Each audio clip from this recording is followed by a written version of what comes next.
neste momento. O ato de culto, irmãos, é algo totalmente que não está nos nossos cuidados, não está ao nosso alcance, como homens, cultuar a Deus.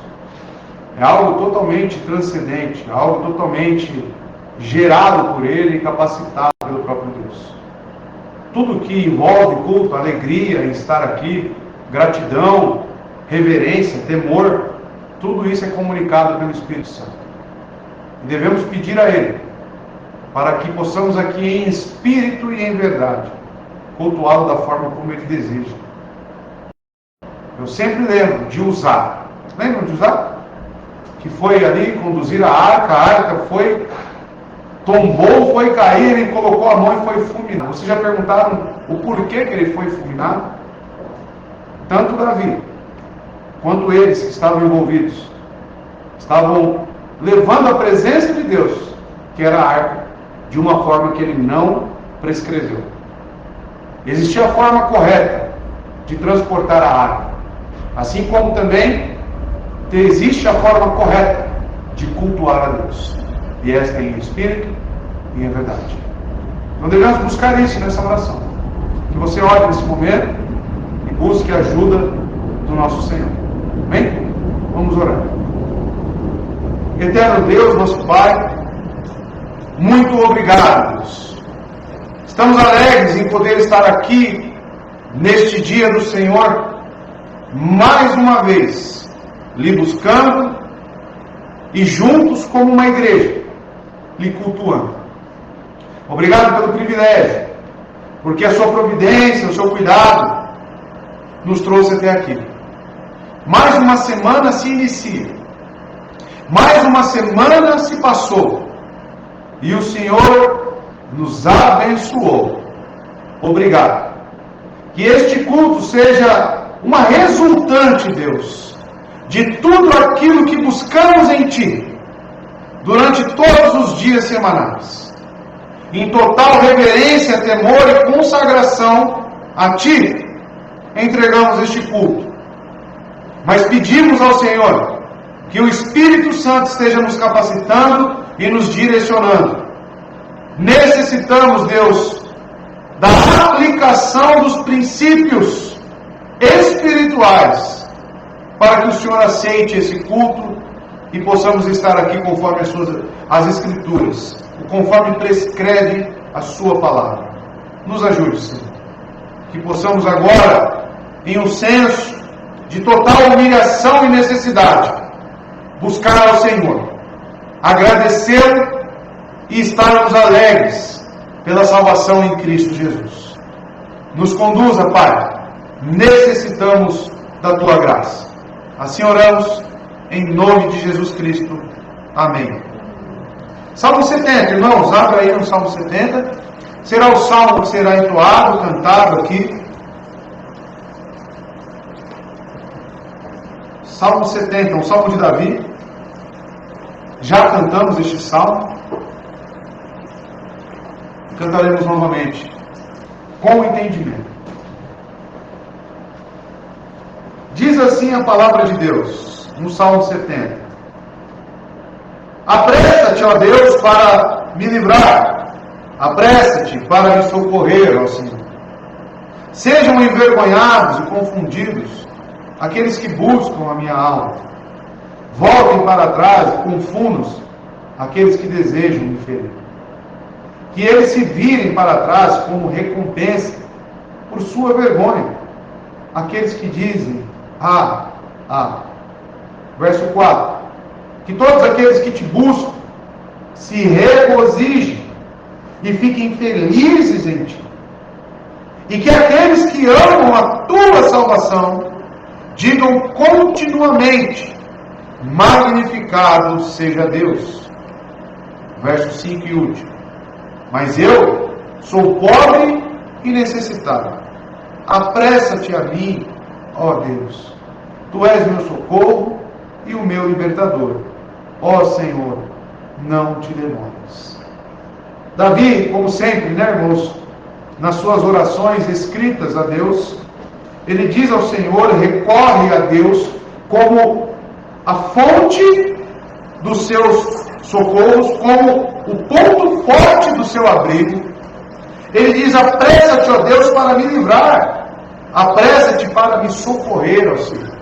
Se você perceber, existem conceitos nessa oração, da oração modelo do Pai Nosso, onde Cristo nos ensina: livra-nos do mal. Orar a Deus pedindo para que essa tentação que nos venha, para que o mal que nos sobrevenha, sempre possamos obter a saída, o escape na pessoa do nosso Salvador Jesus Cristo. Ele diz: sejam envergonhados, confundidos aqueles que buscam a minha alma, voltem para trás, confundam-se aqueles que desejam me ferir. Que toda tentação, que todo mal que nos sobrevém, possamos buscar auxílio no Senhor. E ele diz aqui alguns preceitos do que devemos sentir num culto a Deus. No verso 4, que todos aqueles que te buscam se regozijem e fiquem felizes em ti.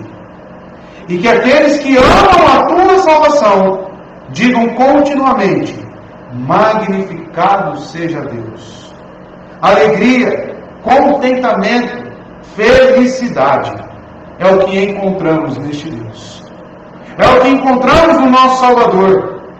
E continuamente, você que ama a salvação deve dizer: magnificado seja Deus. Então não é mais um culto, irmão. Não é mais um dia.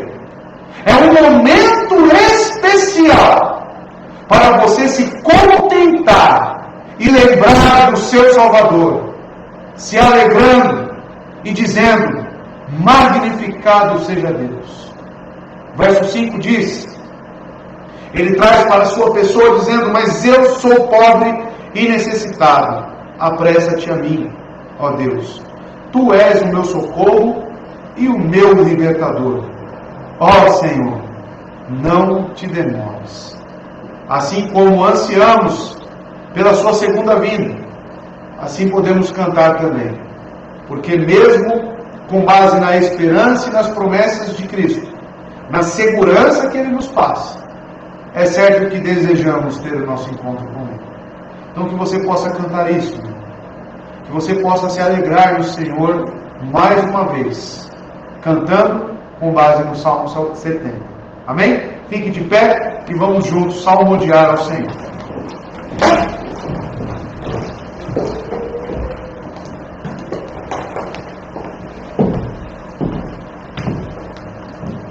Boa noite, igreja. Voltamos ao Senhor.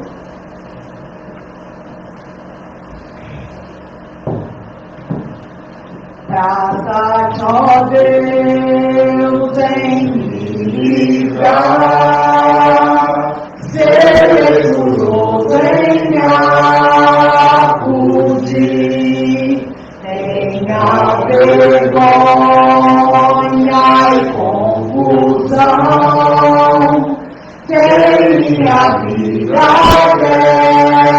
vestirá, envergonhado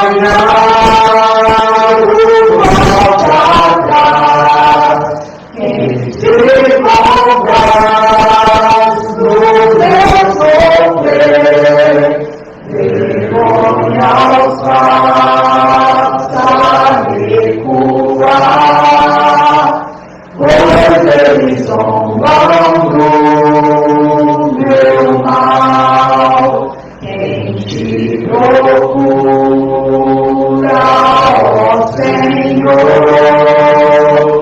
pode jubilar sempre em ti. Magnificado seja Deus, diga quem ama a salvação, necessidade Pai sou, ó Deus que apressa em me valer, amparo meu libertador, não te detenhas, ó Senhor, trata-te, ó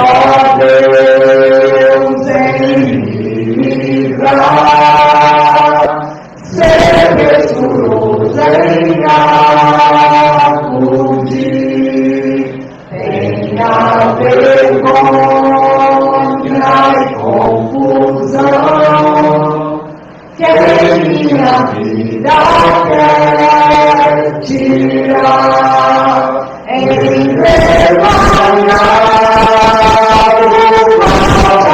atrás, quem se compraz no meu sofrer, vergonha os faça recuar, porque eles zombando meu mal.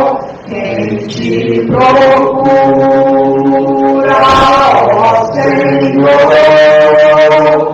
pode ouvir sempre em ti. Magnificado seja Deus, diga quem ama a salvação, necessidade qual estou, olhos sem me valer, amparo meu libertador, não te detenhas, ó Senhor. Amém. A próxima canção que cantaremos é o hino do cantor cristão Exultar. Louvemos juntos. A Deus demos glória com grande fervor, teu Filho bendito, a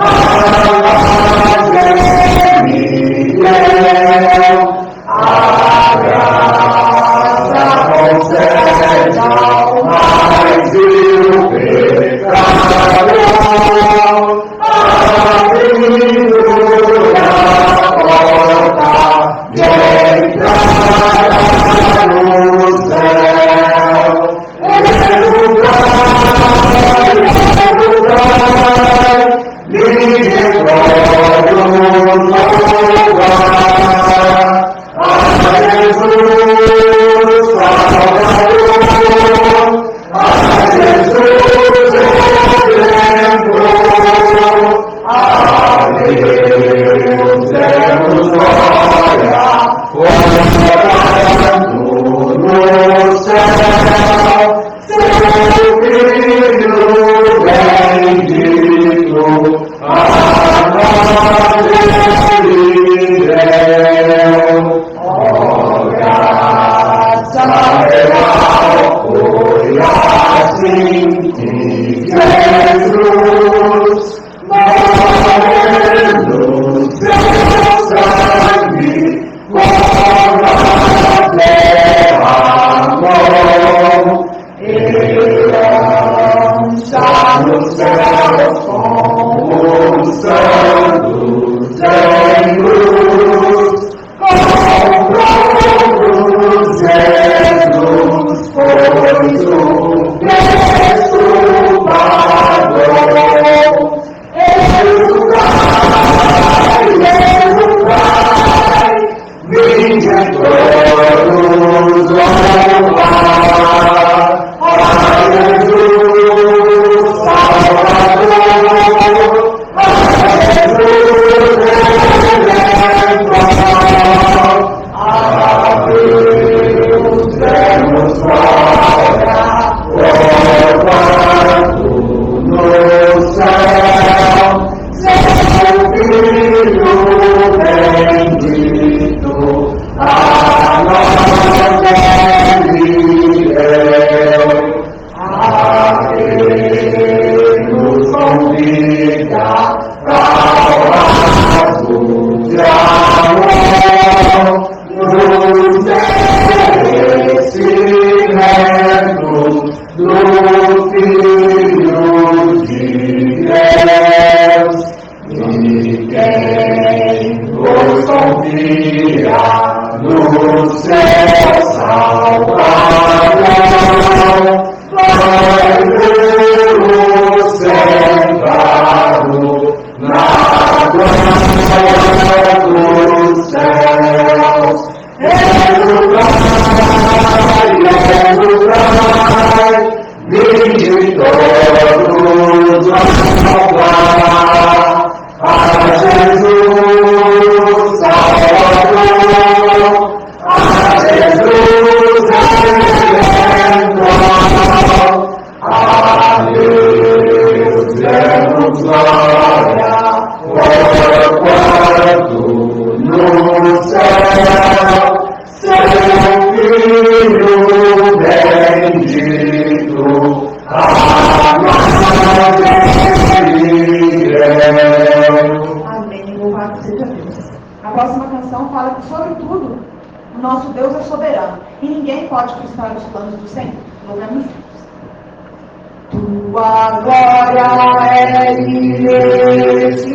Invisível.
Este momento é um momento de gratidão que separamos no culto. É um momento onde colocamos nossas ofertas no altar de Deus. Para esse momento, gostaria de ler uma passagem em 2 Coríntios, capítulo 8, verso 7 e verso 8. Para você que ainda não entende direito se existe dízimo no Novo Testamento, estudar o Pacto das Obras é um bom caminho. É onde se concluíram as leis cerimoniais e o que se perpetuou, o que ficamos. E sabemos que as ofertas ainda estão em vigor. Então leia, para que você entenda esse ato de ofertar. Capítulo 8 desta carta a qual estamos, o capítulo 9 e o capítulo 10, vai te trazer um bom conhecimento sobre ofertas no Novo Testamento. Mas vamos pegar apenas 2 versos para ficarmos aqui respaldados para o momento. Verso 7 e verso 8 do capítulo 8 de 2 Coríntios. Diz o seguinte, o apóstolo Paulo: portanto, assim como abundais em todas as coisas, em fé, em palavra, em conhecimento, e em toda diligência, e em vosso amor para conosco, veja para que abundeis nesta graça também. Eu não falo como mandamento, mas por ocasião da presteza dos outros, e para provar a sinceridade do vosso amor. Amados, vemos que a graça de ofertar, como ele próprio aqui, veja para que abundeis nesta graça também, e ele está falando justamente sobre ofertas, sobre essa gratidão que temos a Deus. Ele coloca em todos os outros crescimentos espirituais. Veja o que ele diz: assim como abundais em todas as coisas, em fé, em palavra, em conhecimento, em toda diligência e em vosso amor para conosco, veja para que abundeis nesta graça também. E no verso 8, ele define as características também da oferta no Novo Testamento. Eu não falo como mandamento. Isso desconstrói qualquer argumento de que dízimo é obrigatório. Isso desconstrói todo argumento de que você tem que entregar o seu dinheiro. Amados, eu diria que o ato de ofertar, ele é contínuo e ele tem a sua frequência. Mas de que forma? Como mandamento? Com gratidão e alegria de coração.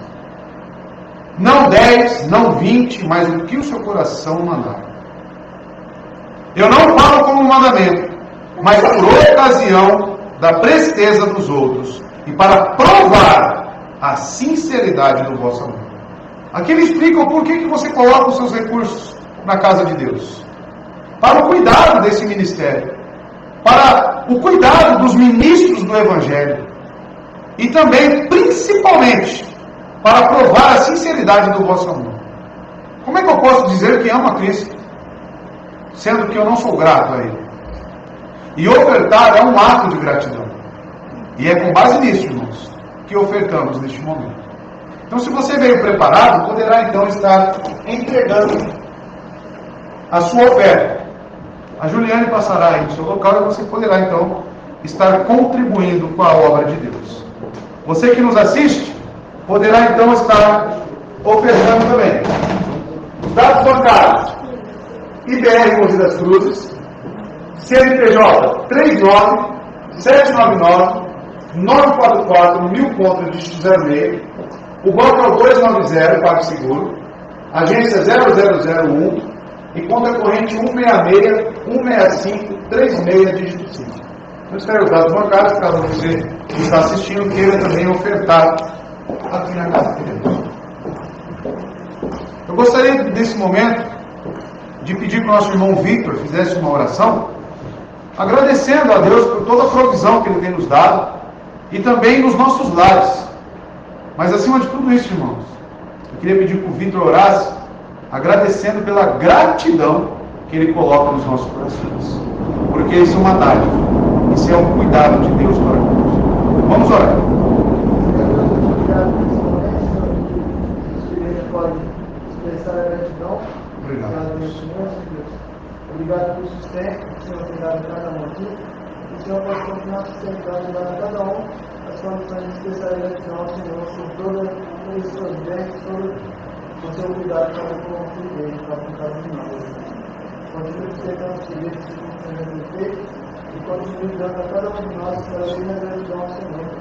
E quem não tem condições de contribuir, de expressar essa gratidão, que o Senhor possa dar a essa pessoa essa condição, Senhor, de expressar essa gratidão e participar desse momento, Senhor.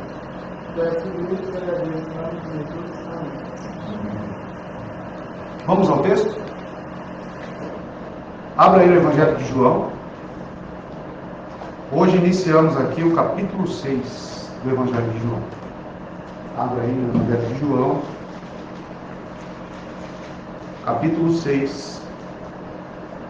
Vou trabalhar expositivamente aqui do verso 1 ao 14 hoje. Amém, irmãos? João 6, verso 1 ao 14. Farei a primeira leitura na versão King James, mas você pode acompanhar aí na sua Bíblia.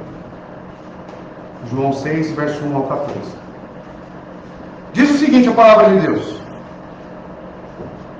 após estas coisas, Jesus partiu para o outro lado do mar da Galileia, que é o mar de Tiberíades. E uma grande multidão o seguia, porque eles viram seus milagres que operava sobre os enfermos. E Jesus subiu ao monte e assentou-se ali com seus discípulos. E a Páscoa e a festa dos judeus estavam próximas. E então Jesus, levantando seus olhos e vendo uma grande multidão, vinha até eles, e vendo que uma grande multidão vinha até ele, disse a Filipe: onde nós compraremos pão para que estes possam comer? Verso 6. Mas dizia isso para pôr à prova, porque ele bem sabia o que ia fazer. Verso 7. Filipe respondeu-lhe: 200 denários de pão não são o suficiente para que cada um deles tome um pouco. Verso 8. Um dos seus discípulos, André, irmão de Simão Pedro, disse: está aqui um rapaz que tem 5 pães de cevada e 2 pequenos peixes. Mas o que é isso para tantos? Verso 10. E disse Jesus: fazei os homens se assentarem. E havia muita grama naquele lugar.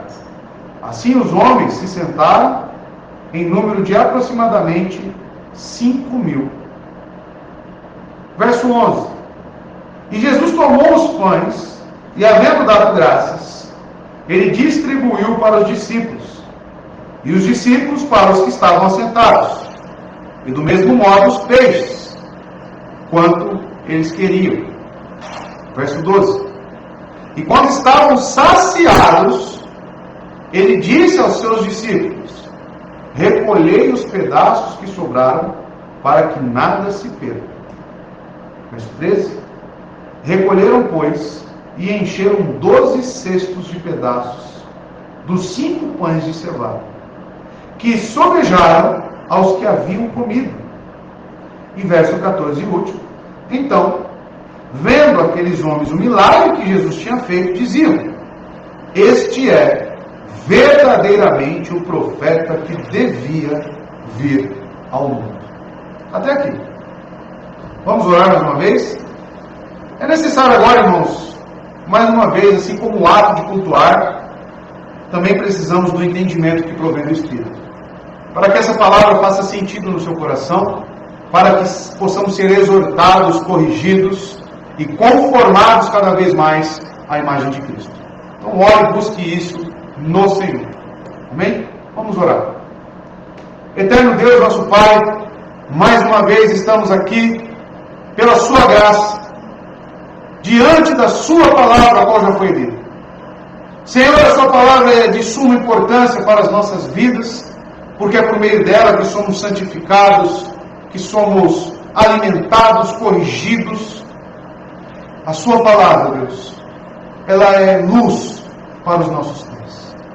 Ela é espada cortante que nos corrige, Deus, e que realmente nos dá um novo parecer, nos traz o arrependimento. Que nesse momento, ó Deus, o Senhor esteja nos dando, através do Santo Espírito, o entendimento das Escrituras. Pai, que ninguém aqui, Deus, saia sem o entendimento proveniente da Tua Palavra. Que este pregador seja fiel, que este pregador tema ao Senhor e não fale nada que provenha dos homens. Com a fidelidade que vem de Ti, possamos aqui hoje, mais uma vez, se deleitar nas Escrituras. Obrigado, Pai. Nos ajude, porque somos tardios em entender a Sua palavra, mas com a Sua graça somos capazes. Obrigado, Deus. Assim oramos em nome de Jesus. Amém. João 6, verso 1 ao 14. Semana passada foi a última sessão do discurso de Cristo para aqueles judeus opositores que queriam perseguir. Após curar o homem no tanque de Betesda, esses homens começaram a perseguir e a questionar a Cristo, por que ele realizara aquele milagre no sábado. Jesus então começa a discursar, falando que tudo que ele faz provém do Pai, tudo que ele faz é o que ele vê o Pai fazendo. Tudo isso vimos no capítulo 5. E agora, irmãos, já estamos em uma outra sessão. Houve uma quebra de texto justamente no capítulo 6, nessa transição do capítulo 5 para o 6. E percebemos que João, o autor deste livro, ele mantém o seu propósito. Propósito esse encontrado em João capítulo 20, verso 31, que estará passando aqui atrás, de levar os seus leitores a contemplarem a pessoa e a obra de Cristo. Esse é o objetivo de João. A fim de colocarem a sua fé nele. E por isso João, ele seleciona alguns milagres. Se você fizer um comparativo, irmãos, com o Evangelho de João, com os outros evangelhos, você vai perceber que no quesito milagres, ele não coloca tanta ênfase, como Mateus, como Marcos, por exemplo. Porém, os milagres que ele seleciona para narrar, são milagres que atendem completamente o objetivo da sua carta. Está aqui. Mas estes foram escritos para que vocês creiam em Jesus, que Jesus é o Cristo, o Filho de Deus, e crendo, tenham vida em seu nome. Que Jesus é o Cristo, é claro que ele deve provar que ele é divino, que ele tem poderes, que ele realmente tem as credenciais de Deus. E esse, irmãos, é o único milagre mencionado nos 4 evangelhos: Mateus, Marcos, Lucas e João. Você encontra o mesmo milagre. Então é certo que consultaremos em algumas partes outros evangelhos, porque nos oferecem detalhes que talvez João não forneceu.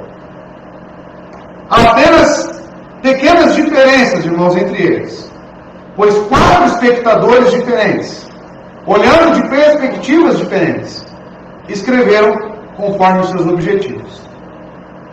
Mas, amados, toda esta narrativa a qual estamos aqui hoje, esta narrativa do milagre de multiplicação de pães e peixes, ela nos leva a pensar na história da igreja. Ela nos leva a pensar na nossa função também aqui como igreja. Os apóstolos envolvidos, a multidão sedenta. O Senhor se alegra assim em ter deixado para a sua igreja um grande exemplo escrito por sua própria vida.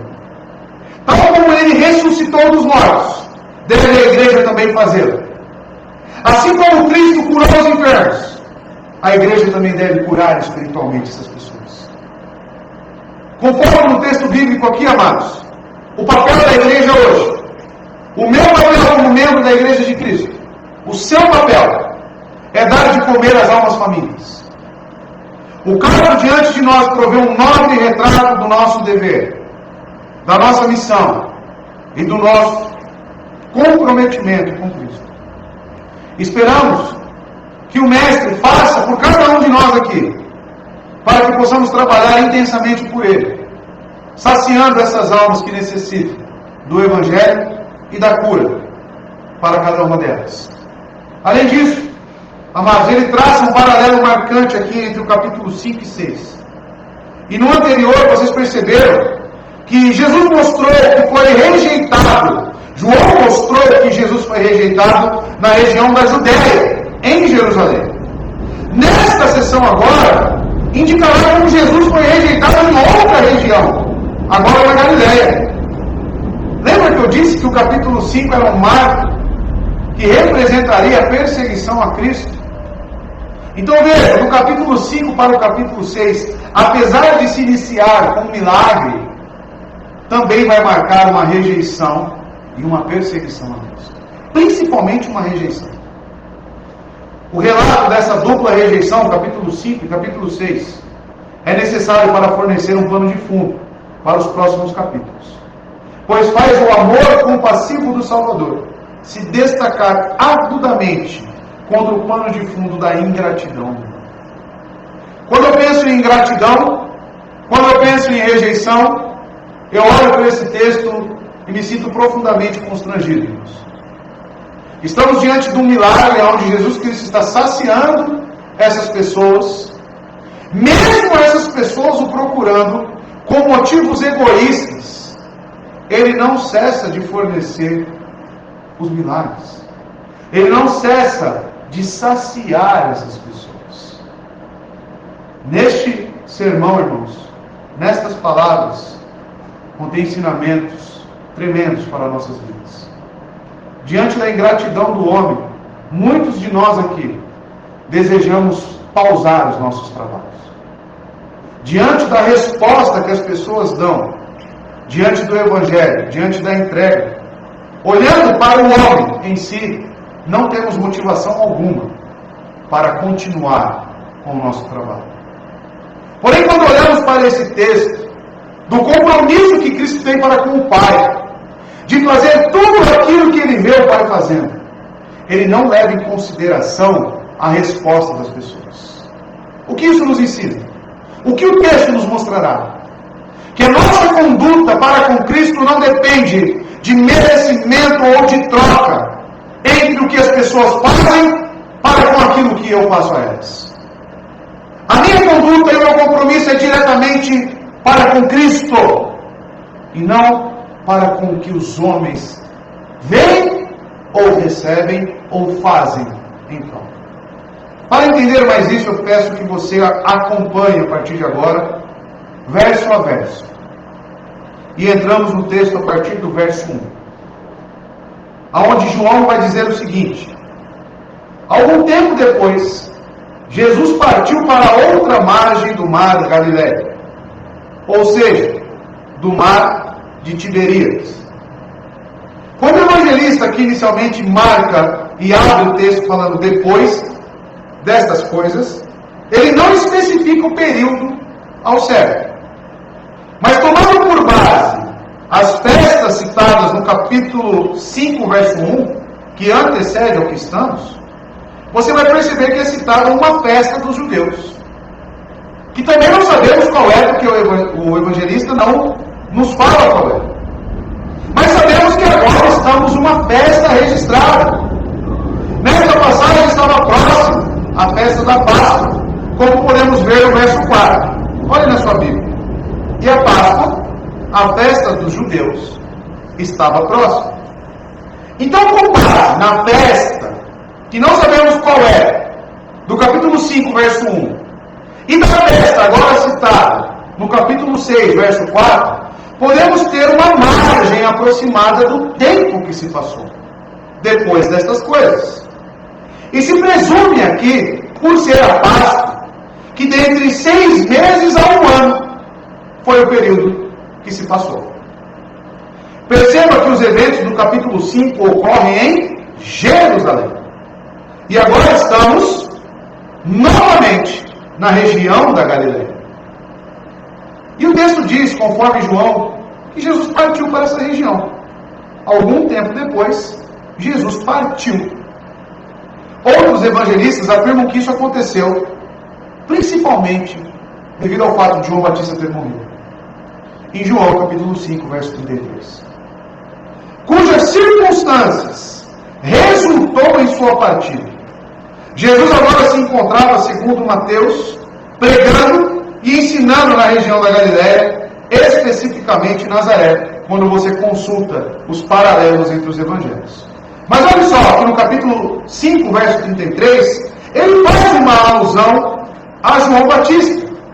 Vós mandastes a João. O que ele está querendo dizer? Que esses judeus mandaram João. E eu expliquei que o verbo aqui no grego, mandastes, ele realmente significa lançar fora, obrigar, que nos remete à prisão de João Batista. Passaram-se 6 meses a 1 ano, sabemos que ele morreu, que ele foi decapitado. Jesus, nesse período, irmãos, continuava ativo, pregando, ensinando, realizando milagres, durante todo esse intervalo entre as duas festas. E a disseminação da sua fama, ao longo desse período, também aumentou. Atraindo o quê? Um grande público para si. Muitas pessoas começaram, então, a se reunir. Vamos lá! Temos um milagreiro! Temos uma pessoa que cura enfermos! Temos alguém que nos parece ser um profeta! E Jesus, amados, conforme o relato de João, ele partiu para um local específico, que é a outra margem do mar da Galileia, que era as proximidades, uma cidade chamada Betsaida, cidade de Betsaida. Jesus havia procurado nesse lugar um descanso para si e para os seus discípulos. O povo, contudo, seguiu em multidão. Mesmo assim, ele não deixou de pregar o Evangelho e curar os enfermos.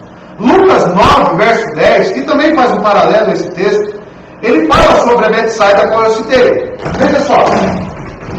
Ao voltarem, os apóstolos relataram a Jesus o que tinha feito. Então ele os tomou e retiraram-se para uma cidade chamada Betsaida. Você percebe que Lucas, ele registra que os apóstolos voltaram para relatar algo a Cristo. Olha, o que se refere a isso? Momentos antes, dentro desse período, não se esqueça das 2 festas, Jesus havia enviado os 70 para pregar o Evangelho. E eles retornam com informações para Jesus. Eles chegam animados: Jesus, expulsamos demônios, fizemos milagres. E os discípulos, os 12, inclusive Judas, se encontram aqui no meio, retornando e informando isso a Jesus.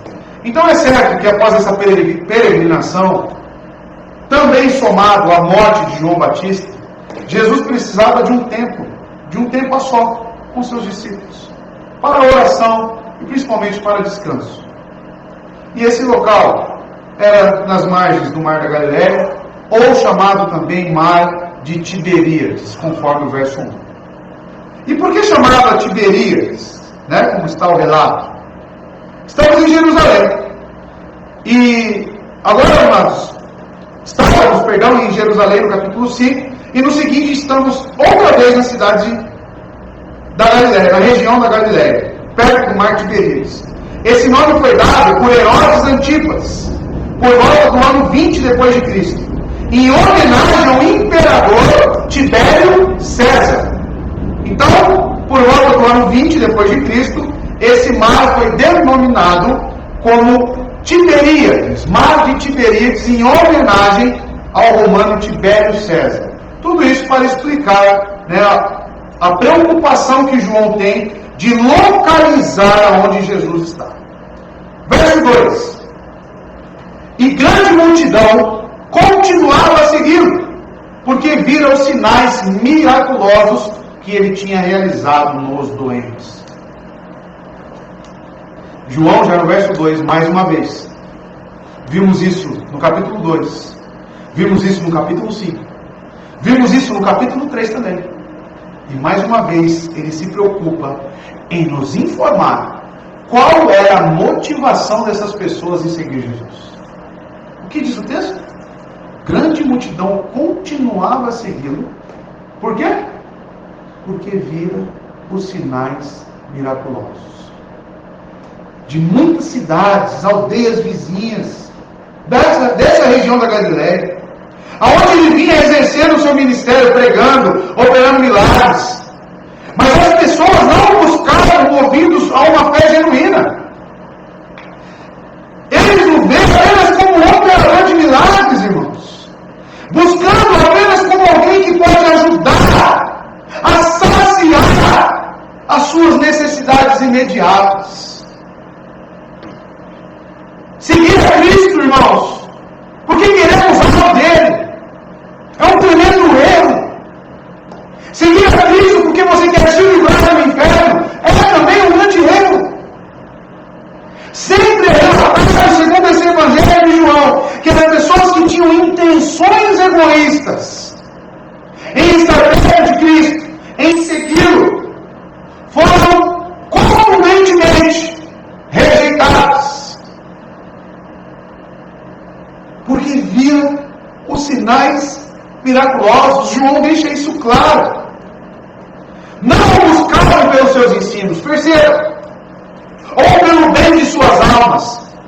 Eu preciso de um Salvador. Não era por isso que eles buscavam ele, mas antes, para gratificar a curiosidade deles em ver milagres, ou para serem curados em seus corpos.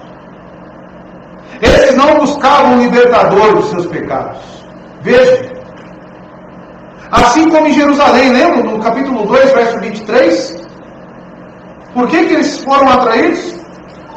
Ora, estando em Jerusalém durante a festa da Páscoa, muitos creram em seu nome ao ver os milagres que ele fazia. Se você continuar a leitura, você vai ver que esse crer não era algo que confiava, que passava a confiança de Cristo. Mateus 14, verso 14, Jesus mesmo assim, perceba, teve compaixão deles. Quando Jesus saiu do barco e viu tão grande multidão, teve compaixão deles e curou os seus doentes. Essa mesma multidão, que posteriormente vai seguir Jesus, ele continua exercendo seus milagres. Ele continua saciando essas pessoas. Se você consultar o verso 26 dessa mesma passagem aqui, irmãos, você vai entender a motivação dessas pessoas.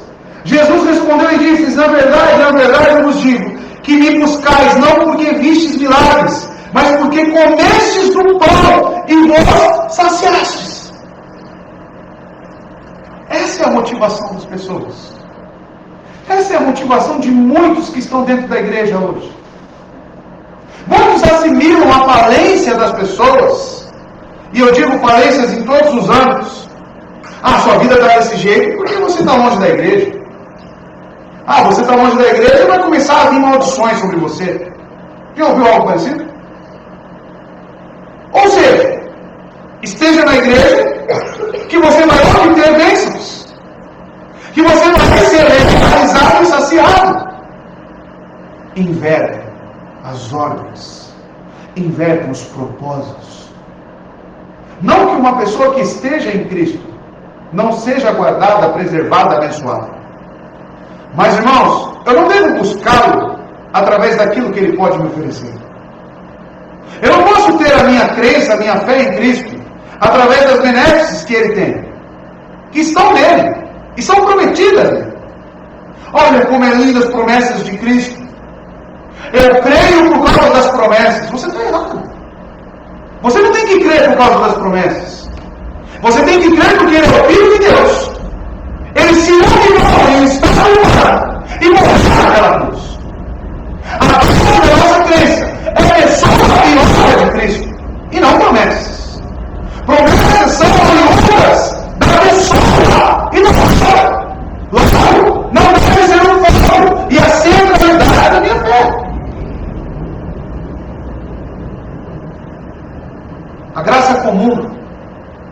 mostrada aqui na conduta de Cristo.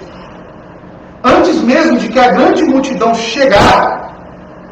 deles chegarem, Jesus já tinha visto as suas necessidades e já havia decidido supri-las. Ele não sabia que as pessoas estavam exaustas, ele sabia, que as pessoas já estavam exaustas e sem rumo, como ovelhas sem pastor. E sabia também que precisava alimentá-las. Por mais que os seus motivos físicos, por mais que as suas intenções eram egoístas, Jesus decidiu suprir as suas necessidades. O que isso já nos ensina? Que você pode estar numa igreja com desejos egoístas, e isso não significa que Jesus vai deixar de lhe abençoar. Mas isso também não significa que você tem uma fé salvífica. Isso também não significa que você está nele. Então veja, como fazer uso da graça comum, e Jonathan Edwards vai ser categórico quando ele diz sobre isso, que neste mundo, para os ímpios, aqui será o último céu deles. Aqui, no nosso âmbito. Porém, para os eleitos, será o último inferno. Ele tem em mente pessoas que fazem uso da graça comum e se contentam com ela. Eu estou numa igreja, estou sendo abençoado, eu tenho um trabalho, Deus tem me concedido, atendido as minhas orações. Ele pode. Como vimos no capítulo 5, com o homem, um paralítico no tanque de Betesda. Ele não apresentou um sinal, um resquício de fé. E mesmo assim, Cristo foi e o curou. Você já pensou e analisou para realmente ver se você está na fé? Porque talvez você esteja sendo enganado. Mas enganado na natureza do seu próprio coração. Pensando que por estar numa igreja, eu estou numa igreja bíblica, agora eu e a minha família estamos sendo abençoados. Mas o fator determinante não é as bênçãos adquiridas, mas sim o seu coração. Mas sim os seus desejos para com Cristo. Se eles são reais ou não. Porque, irmãos, Ele não vai alterar a sua conduta.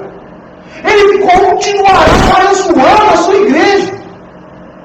Hebreus 6, verso 4, você me perguntou outro dia.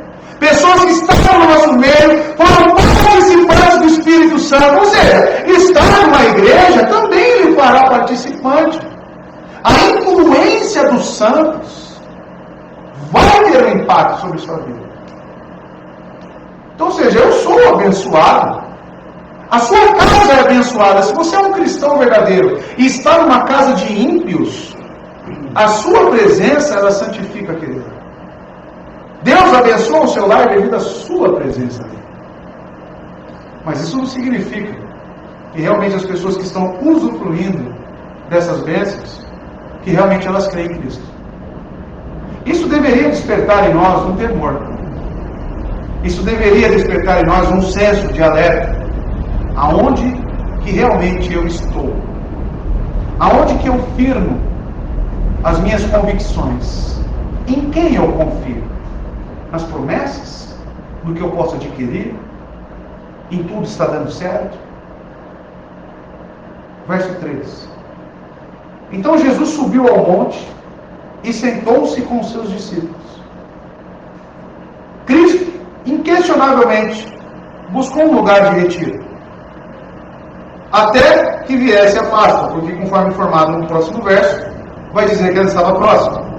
E por isso lemos que ele assentou com seus discípulos sobre uma colina, ou um monte. Esse é o cenário deste milagre. Uma colina, um monte, cheio de grama. É ali que ele está com seus discípulos. Então pense, os discípulos voltaram da grande comissão, do envio dos 70, alegres, falaram com ele, Jesus já sabendo da informação do assassinato de João Batista, e eles se retiram. E se sentam ali. Amados, seus discípulos precisavam desse descanso. Uma espécie de interrogatório após a conclusão de sua missão. Mateus 14, verso 13, vai dizer isso. Revela que a notícia também da morte de João Batista ofereceu uma razão adicional para sua retirada. E vamos ver isso. Marcos 6, verso 30 a 32, fala do retorno dos discípulos. São registros paralelos. Os apóstolos reuniram-se a Jesus e lhes relataram tudo o que tinham feito e ensinado. Verso 31. Havia muita gente indo e vindo, ao ponto deles não terem tempo para comer. Jesus lhes disse: venham comigo para um lugar deserto e descansem um pouco. Verso 32. Então eles se afastaram do barco para um lugar deserto. O local referido aqui de João. Mateus 14, verso 12 e 13. O outro motivo para o retiro. Os discípulos de João vieram, levaram o seu corpo e o sepultaram. Depois foram contar isso a Jesus. Ouvindo o que havia ocorrido, Jesus retirou-se do barco, em particular para um lugar deserto. As multidões, ao ouvirem falar disso, saíram das cidades e o seguiram a pé. O local referido ao qual estamos. Então, isso é apenas para nos situar, para nos dar um pano de fundo sobre o que está acontecendo. Todos esses fatores são importantes para a construção de todo o relato de João. Verso 4, como já visitamos este verso, ele vai nos informar que estava próxima a festa da Páscoa. Após vários meses, irmãos, dos acontecimentos do capítulo 5, como já foi falado, o texto sugere que a enorme multidão pode ser de peregrinos, que se prepararam para viajar juntos para Jerusalém.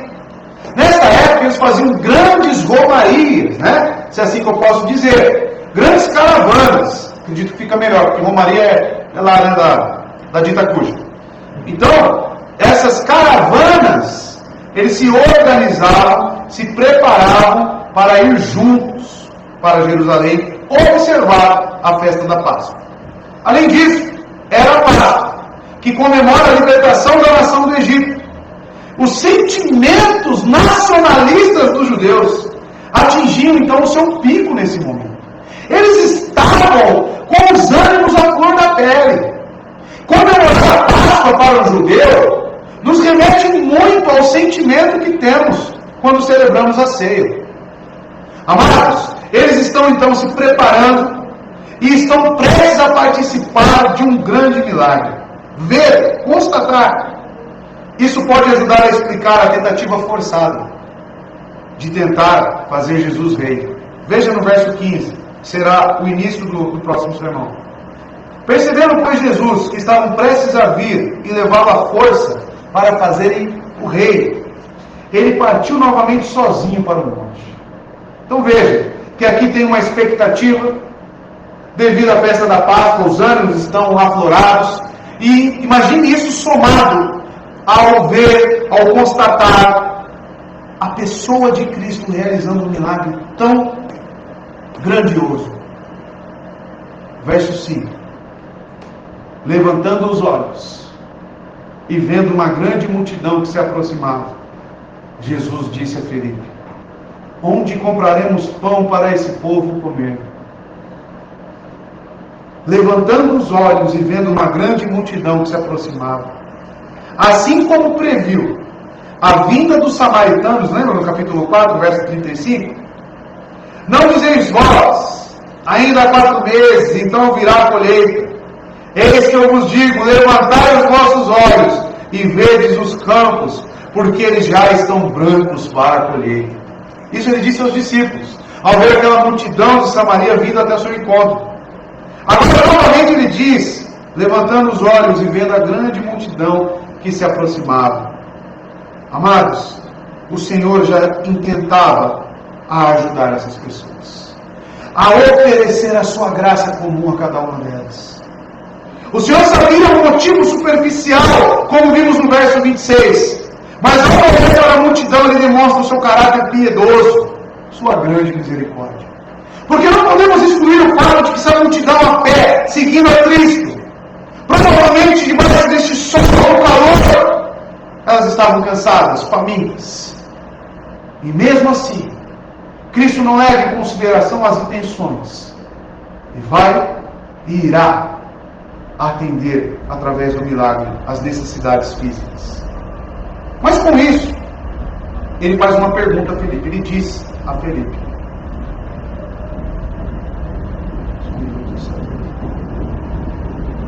a Felipe: por que o Senhor destacou Felipe aqui, irmãos? Não sabemos, não é revelado. Mas pode ser que ele é o administrador dos 12. Mas veja que Jesus diz a Felipe. Ele saca Felipe para lhe fazer uma pergunta. Isso pode nos indicar que Felipe talvez era o responsável pela logística. O tesoureiro era Judas. Ele que carregava o dinheiro. Mas o administrador sobre aonde comprar, o que fazer, talvez fosse Felipe. A questão foi destinada a articular a impossibilidade de qualquer lugar onde tal pão poderia ser adquirido. Talvez Felipe fosse a pessoa que mais conhecesse aquela região, para que a impossibilidade fosse cada vez mais destacada. E ele pergunta: onde compraremos pão para estes comerem? Jesus não estava tentando descobrir o que Felipe estava pensando. Ele já sabia.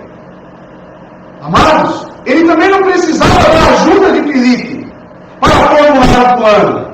Não. Ele sabia que Felipe não conhecia nenhum lugar para comprar pão. Seu propósito era então apresentado no verso seguinte, onde ele diz: ele fez essa pergunta apenas para pô-lo em prova. A prova. Pois já tinha em mente o que iria fazer. Amados, ele fez essa pergunta apenas para pô-lo à prova. Prova, esse termo grego, ele é da seguinte forma: peirazo é o que significa prova. Mas ele também significa tentar fazer uma experiência fazer um teste com o propósito de apurar. Então, prova aqui tem um propósito de apurar, de verificar, ou o que ele pensa, ou como ele se comportará. Como ele faz com todo o seu povo. O Senhor levantou o dilema para testar os discípulos e fortalecer a fé deles. A fé de Felipe, junto com a fé dos 12. E vemos, irmãos, que constantemente nós somos também provados. Constantemente somos colocados em situações de encruzilhada. E agora, o que devemos fazer? Vamos para a direita ou vamos para a esquerda? O que eu respondo? Como eu acho?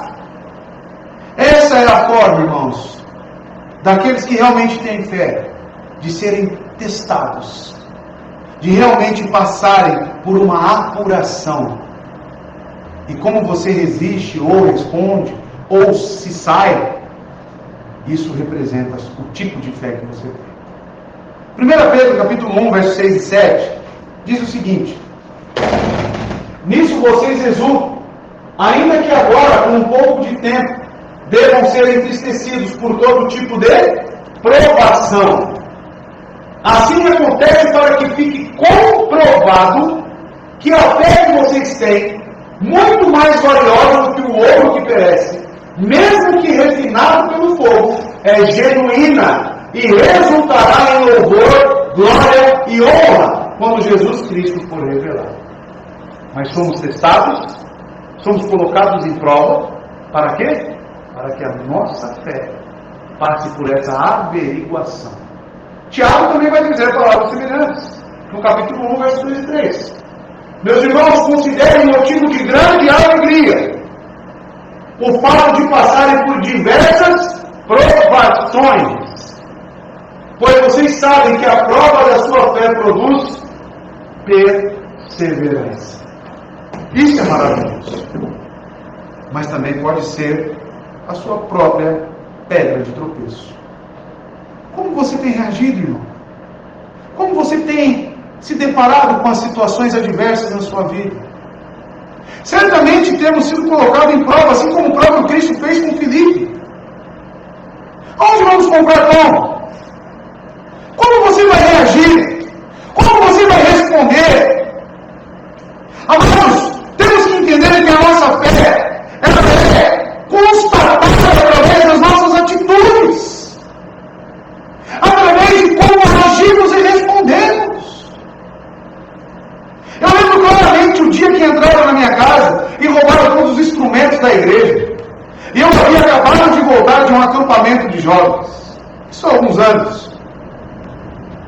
A minha fé foi provada ali naquele momento. E eu não passei no teste. Quando eu comecei a fazer barganhas com Deus, eu comecei a dizer a Ele: mas como assim, Deus? Eu estava servindo ao Senhor, agora o Senhor permite que entrem aqui e roubem todos os instrumentos? Eu comecei a questionar a Deus. Essa minha atitude representou que a minha fé era uma fé fraca,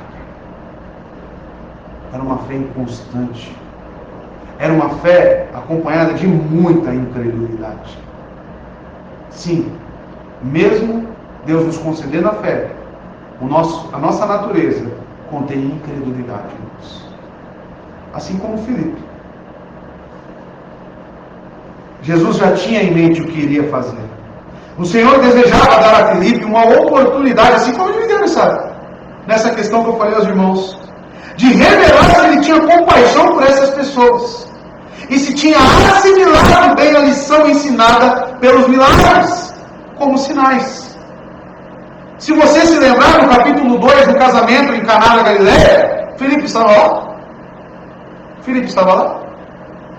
Estava. Quando ele transformou a água em vinho, Filipe estava lá. E agora, após presenciar esses milagres, assim como outros, que não são relatados em João, mas nos outros evangelhos podemos constatar, Jesus vira para ele e pergunta: onde compraremos pão?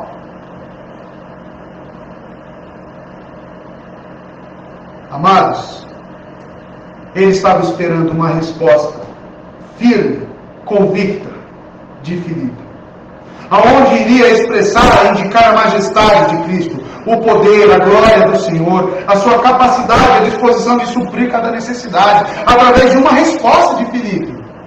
Mas veja como ele respondeu, no verso 7. Filipe lhe respondeu: 200 denários não comprariam pão suficiente para que cada um recebesse um pedaço. 200 denários não comprariam pão suficiente, irmãos. No caso do pão necessário, Filipe responde não terem dinheiro suficiente para suprir a multidão, mostrando não ter fé bastante, nem compreendido a lição do que realmente é uma fé fortalecida. Ele não consegue crer em nada além do que consegue ver com os olhos dos sentidos. Veja, irmãos, que faltava a Filipe confiança. E eu pergunto a você: você confia em Cristo? Você confia verdadeiramente no nosso Senhor?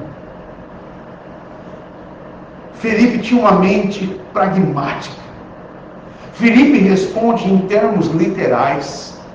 Filipe, ele responde conforme aquilo que ele vê.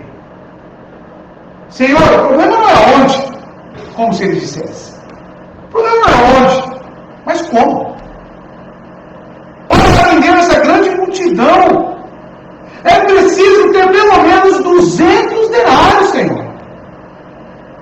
Esse dinheiro nós não temos. Filipe era um bom economista, mas falhou em confiar naquele ao qual havia visto transformar água em vinho. No quesito fé, irmãos, ele estava sendo reprovado. A prova, o teste que Cristo fez, ele não passou. Ele só viu um problema, mas não a solução. Ele só viu a limitação humana, mas não a onipotência divina. Amados, isso deve nos ensinar e muito. Nesse longo período aí onde eu estou servindo a Deus na igreja, eu já me deparei com tantas pessoas, com tantos crentes nominais ou crentes verdadeiros também, Deus o sabe, mas com a mesma mesma atitude de Filipe. Vamos fazer isso? Ah, mas veja bem, não vai dar. Ah, mas isso foge do nosso controle. Mas vamos orar pelo menos. Não, acho que isso aí não precisa nem orar, porque é impossível. Você é esse tipo de pessoa? Você é o tipo de pessoa que primeiro olha para o problema para depois responder com uma atitude de fé? Você é o tipo de pessoa que começa, não, vamos ponderar aqui. Não tem dinheiro. Olha o tanto de gente. Não.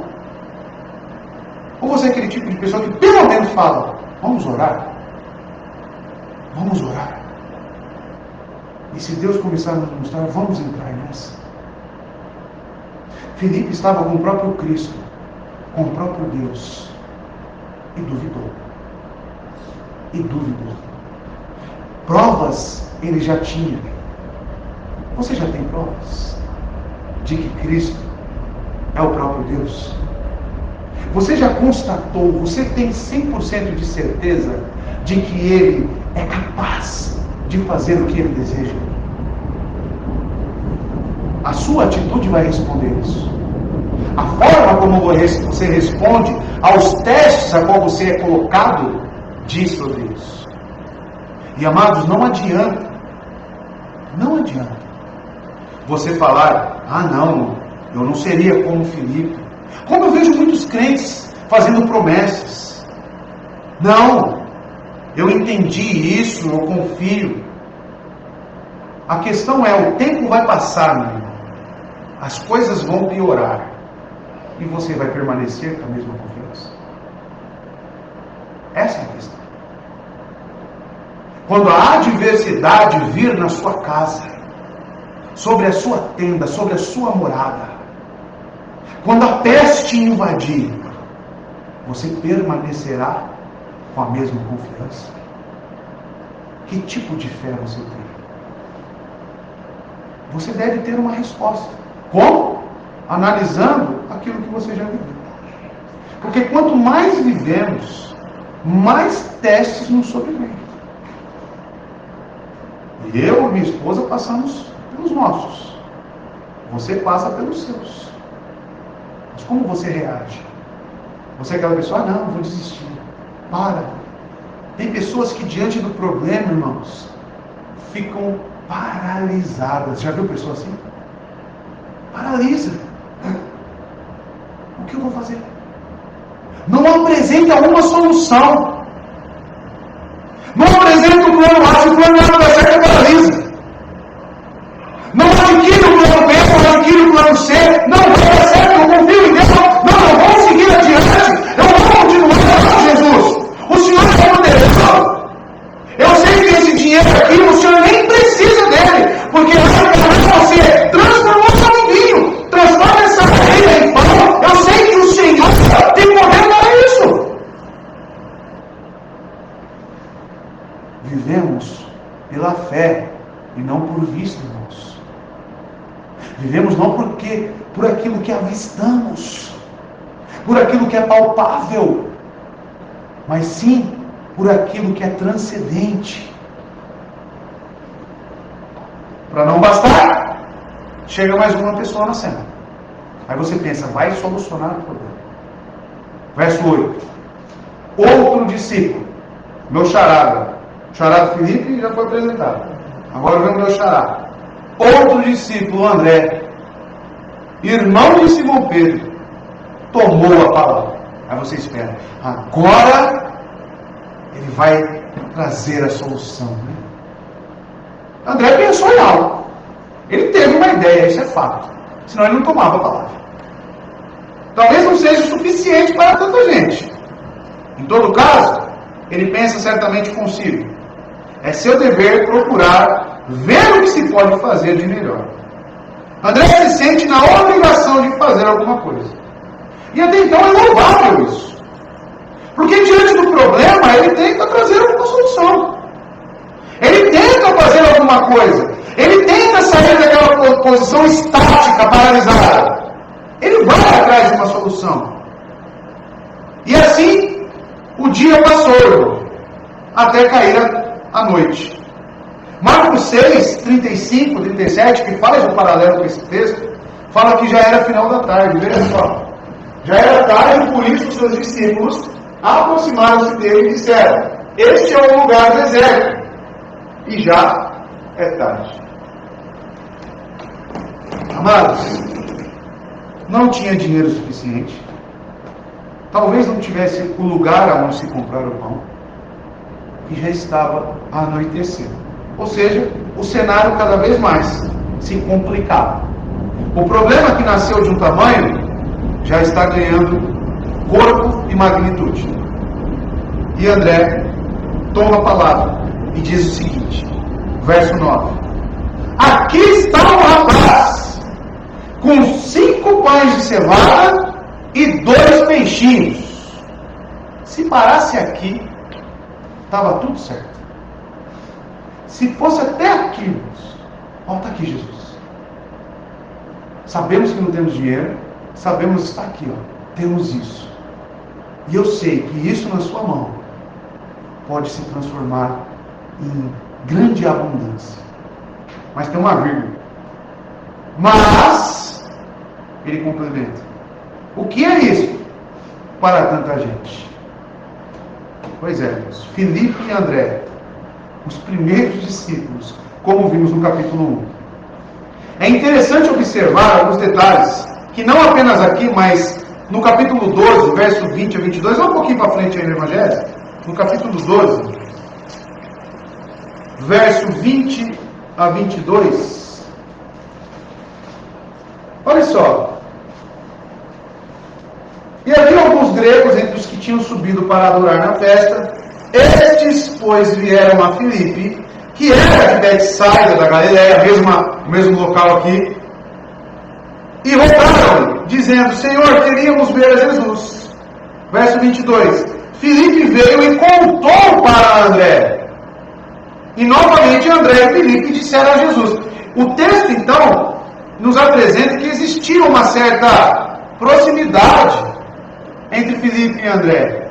Talvez eles eram próximos. E aí, o que a gente vai fazer agora? Eles trocavam essas informações constantemente. Amados, porém os dois estão agindo de forma contrária à fé robusta, confiante. Amados, ambos foram listados entre os 6 primeiros discípulos do Senhor.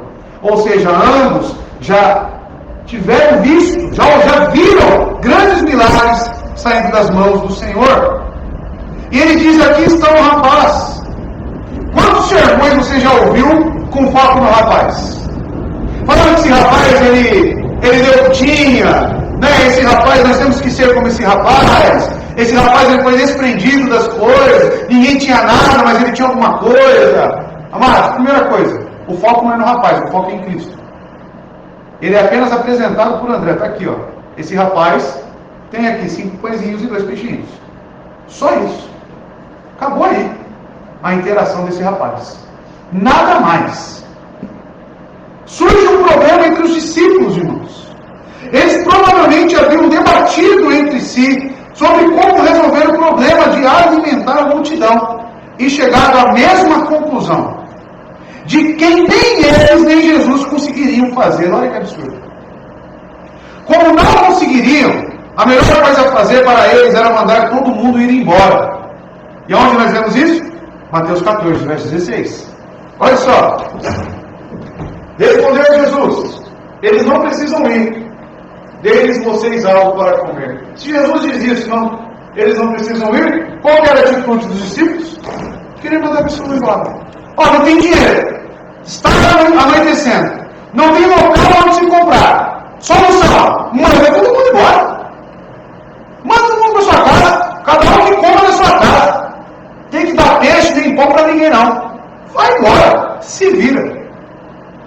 Mas quantas vezes nós agimos dessa forma? Quando você não assume a responsabilidade sobre o problema com fé, você traz o problema e começa a terceirizar. Começa, ó, resolve, o problema é seu. Eu estou fora, isso aqui a bucha é sua. Vai embora. vai embora. Isso acontece dentro da igreja. Isso acontece aqui. Eu vou assumir isso. Eu não. Eu não sou pastor. Ele que se vire. Eu não. Eu não faço parte desse problema. Você não faz parte desse problema. O problema é de quem, então? Meu? De Jesus? Nem Jesus aqui entrou como solução. Nem eles mesmos. Manda eles embora. A providência de Cristo Deus. Ou seja, uma vez que não conseguiam suprir as necessidades das pessoas, o máximo que poderiam fazer seria fechar os olhos para as pessoas e a sua necessidade. Cristo, como sempre, falou sabiamente: por que deveriam os famintos separar-se do grande provedor, daquele que alimenta todas as criaturas deste mundo, que ao abrir suas mãos satisfaz a necessidade de suprimento de todas as coisas vivas? Para que fechar os olhos para o problema? Para que pensar, irmão, que o problema não é seu e que as pessoas que se virem? Isso envolve tanto incredulidade quanto ingratidão para com Deus. Amados, como temos agido dentro da igreja? Como é a nossa conduta? As pessoas estão chegando, as necessidades estão aumentando, como aqui no texto, e você está fazendo o quê? Encolhendo os braços? Não. Sabe o isentão? Você conhece o isentão? Não. Isso não é comigo. Isso é com a outra categoria. Não, a responsabilidade é sua. Você não tem fé em Cristo? Você não foi comissionado, tanto quanto eu, a pregar o Evangelho? A gratidão que Ele nos dá não vem pelo mesmo Espírito? Ele não tem dado recursos na sua casa, não tem te dado saúde, Ele não tem te dado condições, você não tem crescido na fé, você não tem crescido em todas as outras graças? Porém, quando o problema é jogado no seu corpo, o que você faz? O que você faz? A forma como você reage representa o tipo de fé que você tem. Se é que você tem fé. Olhe para o texto. Olhe para o que está acontecendo aqui. Verso 10. Jesus então pega e faz o uso da palavra. Disse Jesus: mande o povo se assentar. Havia muita grama naquele lugar, e todos se assentaram, e eram cerca de 5.000 homens. Jesus, através dos discípulos, mesmo em meio à fraqueza da fé deles, e à incredulidade de muitos presentes, emite uma ordem para administrar esse milagre. Veja, irmãos, mesmo com a reação dos discípulos, mesmo apresentando essa incredulidade misturada com uma fé fraca, Jesus exclui eles. Ele traz os discípulos e fala: ei, mandem se assentar. E os discípulos começam a separar, conforme Marcos capítulo 6, verso 39 e 40. Veja só. Disse Jesus: então Jesus ordenou que fizessem todo o povo assentar-se. Ele emite a ordem para os discípulos em grupos na grama verde. A mesma passagem. Assim eles se assentaram em grupos de 100 e de 50. Jesus então, ele não leva em consideração a resposta dos discípulos, mas ele pega essa oportunidade para ensinar a cada um deles. Você deveria começar, irmão, a agradecer a Deus pelas dificuldades e os problemas que estão aparecendo na sua vida.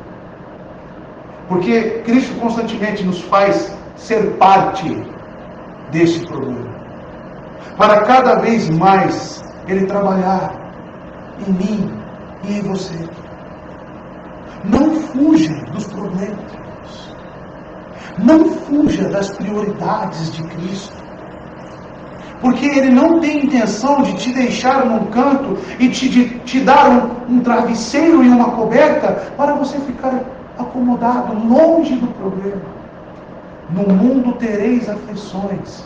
Tenham bom ânimo. Eu venci o mundo. Ele envolve os discípulos na administração da solução, mesmo eles não apresentando a própria solução. Estavam esperando que ocorresse um milagre? Será? Teria sido esse o motivo pelo qual ninguém hesitou a obedecer? A certo momento eles estavam querendo mandar a população embora. A multidão. Agora eles estão acatando as ordens de Cristo. Falando, não, senta aí. 50 aqui, 100 aqui, obedece. Será que eles já estavam esperando alguma coisa? Será que eles já estavam prontos para ver a solução dos problemas? Querendo ou não, irmãos, começamos a ver as sinais de confiança aqui. Começamos a ver aqui um sinal de dependência dos discípulos em obedecer. Verso 11. Então Jesus tomou os pães daquele rapaz que André apresentou. Jesus tomou os pães, deu graças e o repartiu entre os que estavam assentados, tanto quanto queriam, e fez o mesmo com os peixes. Jesus tomou os pães e deu graças. Observe que o primeiro ato vem, amados, a ação de graças. Assim, quando ele tem o alimento em mãos, ele dá graças. Depois vem o milagre. Ele fez isso também com Lázaro. Vai um pouquinho mais para frente no Evangelho aí, capítulo 11, versos 41 e 42. Veja como é semelhante esse ato. Olha só. 41 e 42 do capítulo 11. Então eles tiraram a pedra do lugar onde jazia o morto. E Jesus, levantando seus olhos, disse: Pai, eu te agradeço, porque me haveres ouvido. 42. Eu sei que sempre me ouves, mas por causa da multidão que está ao redor, eu disse isso, para que possam crer que tu me enviaste. Vocês sabem por que você agradece o alimento? Antes de comer? Formalismo? Porque sua mãe falou que você tem que orar antes do alimento? Gratidão? Envolve gratidão.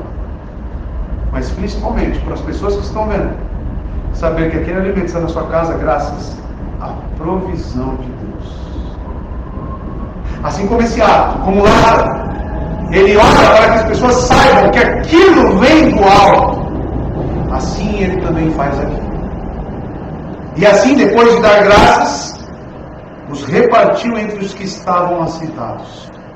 O Senhor não criou uma grande quantidade de comida de uma só vez. Perceba esse detalhe. Mas continuamente partiu os pães e continuou dando aos discípulos para que eles distribuíssem. A multidão, então, atônita, sentada na encosta derramada deste monte, naquela noite testemunharam o Deus Criador, o Deus Criador do universo. Amados, o que estamos vendo aqui nesse relato é um poder criacional, é um poder que vimos no capítulo 1, no verso 3, todas as coisas foram feitas por Ele, pelo Logos, e sem Ele, nada do que foi feito se fez. Porque ele pega o pão, começa a repartir e dá. Vai Felipe, vai Natanael, vai Pedro, vai João. E ele começa a repartir. E o pão aqui acaba? Não. O pão, ele vai recriando matéria. E a matéria não acaba. E começa a ir. E começa todo mundo a distribuir e pegar a sua porção. Amados, Marcos 6,41 vai nos trazer alguns detalhes. Olha só. Tomando os 5 pães e os 2 peixes, e olhando para o céu, deu graças e partiu os pães. Em seguida, entregou-os aos seus discípulos. Olha eles fazendo parte de tudo isso. Sim, aqueles que não resolveram o problema. para que os servissem ao povo, e também dividiu os 2 peixes entre todos eles. Esse milagre se assemelha muito com a viúva e as botijas de azeite, em 2 Reis, verso 4 a 6. Quando todas as vasilhas estavam cheias, ela disse a um dos filhos: traga-me mais uma. Mas ele respondeu: já acabaram. Então o azeite parou de correr. Amados, assim como nessa passagem a viúva despejava o azeite, ele continuava recriando. Assim Cristo, amado, ele tem esse poder. Como ele fez no paralítico que estava atrofiado, ele recriou a musculatura daquele homem. Isso é o poder divino que deve ser destacado. Esse é o propósito de João ao escrever este evangelho, para que todos aqueles que leram creiam que ele é filho de Deus. É necessário crer. Porque duvidamos diante daquele que criou todas as coisas? Ai, mas eu não vou ter dinheiro. Você tem Cristo ou não tem? Quem é o seu Deus? Quem é Ele? Se trata de graça e não de méritos. Os evangelhos sinópticos, o Senhor distribuiu, conforme os relatos, a comida para a multidão através dos discípulos. Jesus, é claro, não precisava usá-los. Precisava envolver os discípulos? Ele próprio poderia sair dando, mas ele envolve os discípulos. O que isso nos ensina? Sabe o que isso nos ensina? Que Cristo não age com base no merecimento. Não base pelo que você faz. Ele não age com base no que você faz, de como você responde. Ele não leva em consideração agir. Você não impede o ato de Cristo em dispensar a sua graça devido à sua incredulidade. Ele não leva isso em consideração. Ele continua sendo quem ele é e agindo com seus propósitos. Ele envolve os discípulos, mesmo não apresentando a solução. Verso 12. Depois que todos receberam o suficiente para comer, disse aos seus discípulos: ajuntem os pedaços que sobraram, que nada seja desperdiçado. Olha para esse texto. Se fosse você, imagina a cara de André e Felipe recolhendo o que sobrou. Se fosse você, você que falou: ó, Jesus, não tem dinheiro. Ó, Jesus, não temos condições. Manda o povo embora. Aí o povo tudo com a barriga cheia, todo mundo comeu. E Jesus fala: agora vocês juntem o que sobrou. Imagina a cara dos discípulos. O homem é poderoso mesmo, né? Envergonha. Cristo nos envergonha. Ele nos envergonha. Depois, irmão, você vê tudo dando certo, aí você vai ficar envergonhado. Puxa vida, as coisas agora estão fluindo, eu não fiz nada. É isso mesmo. Você está participando e não fez nada. Ele não vai impedir, ele não vai deixar de fazer por causa da sua incredulidade, da sua insuficiência. Ele não depende de você. Ele não age com base em merecimento, ele age com graça. E isso deveria nos ensinar. Amados, vemos também que depois que todos receberam o suficiente para comer, vemos que a graça dele é mais do que precisamos. O Senhor não faz nada por meias medidas. Todo mundo comeu tanto quanto queria, de modo que eles foram saciados. Filipe, em sua fé deficiente, pensou que os 200 denários seriam pouco. Jesus, com 5 pães e 2 peixes, sacia 5.000 homens. E quando você conta somente 5.000 homens, um judeu, tinha só um filho, um judeu? De 5, 6, 10 filhos. Então cada homem você coloca uma mulher, vamos jogar abaixo, né? 2 filhos. Pode colocar esse número de pessoas aqui presentes, comendo, sendo saciadas, de 20.000 a 25.000 pessoas. Esse é o Deus que nós servimos. Esse é o Deus. 25 mil pessoas ao mínimo. Ajuntem os pedaços que sobraram, que nada seja desperdiçado. Jogar fora o que sobrou seria uma afronta tamanha.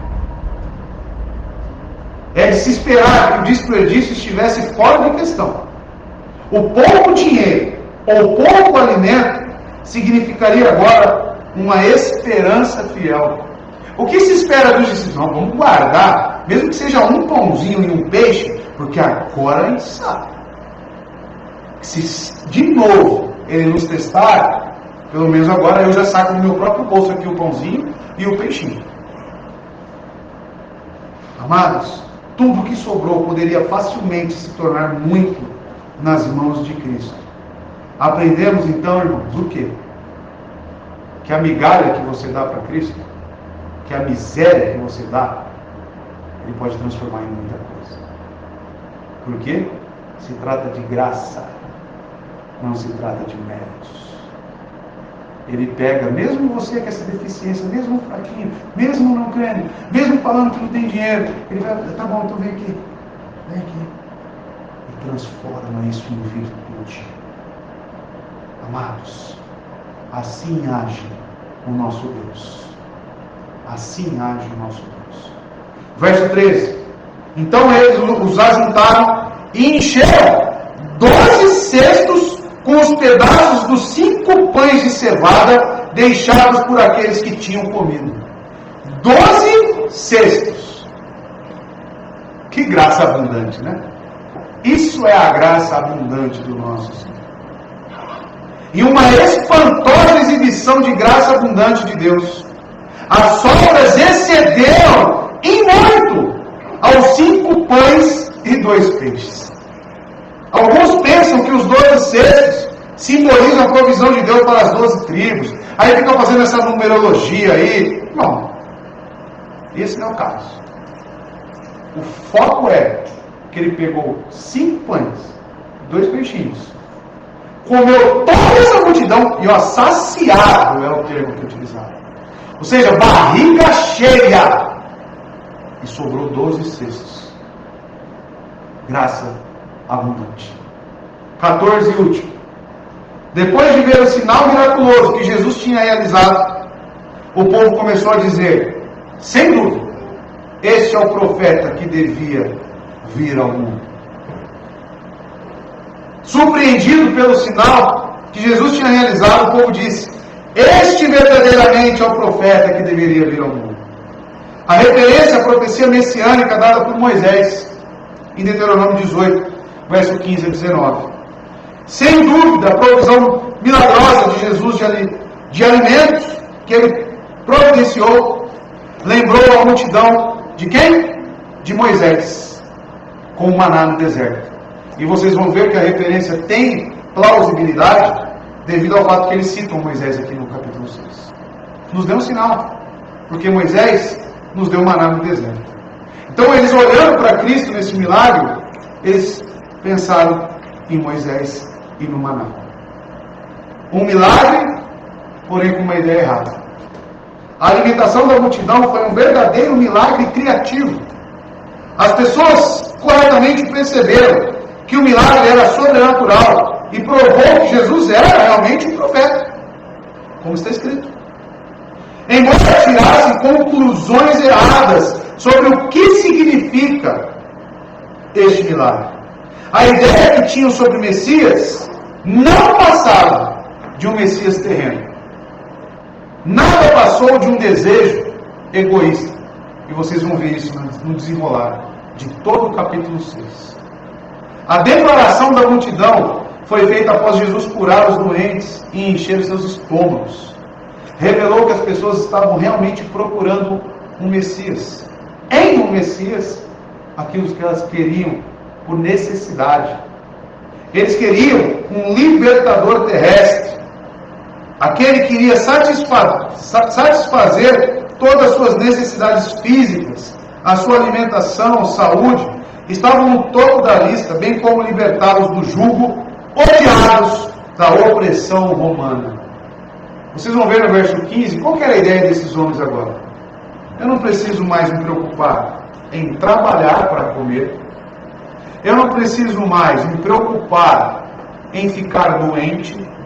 Eu não preciso, agora eu tenho aqui, e ele pode ser o nosso rei, libertar todos nós da opressão de Roma, e nos dar comida, e curar cada um de nós. Que maravilha!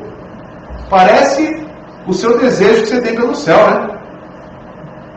Será que você não está seguindo a Cristo somente por aquilo que Ele pode te dar? Voltamos lá na introdução. Que Deus te abençoe. Amém? Vá para sua casa pensando nisso. Amém? Fique de pé. Vamos orar e agradecer ao Senhor por mais este culto, por mais este domingo, esse dia do Senhor.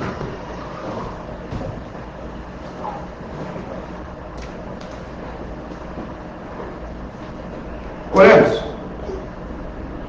Senhor nosso Deus, nosso Pai, agradecemos a Ti por mais este culto, a qual o Senhor trabalha no meio do seu povo, através das Escrituras. Que possamos, Deus, refletir em tudo que a Sua palavra nos comunicou essa noite. Em toda a condição daquele povo e a condição dos discípulos também. Que isso nos constrange, que isso nos ensine, que isso nos coloque, Deus, em uma esfera totalmente diferente, onde possamos confiar plenamente em Jesus.